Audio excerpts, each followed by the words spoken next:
ചാനലിലെ കുട്ടിയറിവിലേക്ക് എല്ലാവർക്കും സ്വാഗതം. ഞാനിന്ന് പറയുന്നത് സർദാർ വല്ലഭായ് പട്ടേലിന്റെ ലഘുരേഖ ജീവിത ചരിത്രമാണ്. ഇന്ത്യയിലെ ഉരുക്കുമനുഷ്യൻ എന്നറിയപ്പെടുന്ന സർദാർ വല്ലഭായ് പട്ടേൽ 1875 ഒക്ടോബർ 31 ഗുജറാത്തിൽ ജനിച്ചു. പഠിക്കാൻ മിടുക്കനായ അദ്ദേഹം ഉന്നത വിദ്യാഭ്യാസത്തിനായി പുറം രാജ്യത്തിലേക്ക് പോകുകയുണ്ടായി. ഉപരിപഠനത്തിനു ശേഷം ഇംഗ്ലണ്ടിൽ നിന്നും തിരിച്ചെത്തിയ അദ്ദേഹം ഗാന്ധിജിയെ കണ്ടുമുട്ടുകയും ഗാന്ധിജിയുടെ ആശയങ്ങളെ അനുകൂലിച്ച് സ്വതന്ത്ര സമരത്തിലെ ഒരു കണ്ണിയായി മാറുകയും ചെയ്തു.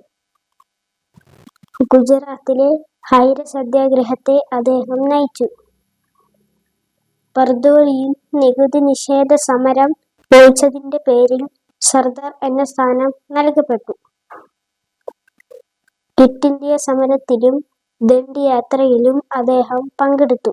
600-ൽ പരം നാട്ടുരാജ്യങ്ങളെ ഇന്ത്യയോട് ചേർത്തതിന്റെ പേരിൽ അദ്ദേഹത്തെ ഇന്ത്യയിലെ ഉരുക്കുമനുഷ്യനെന്ന് വിളിക്കപ്പെട്ടു.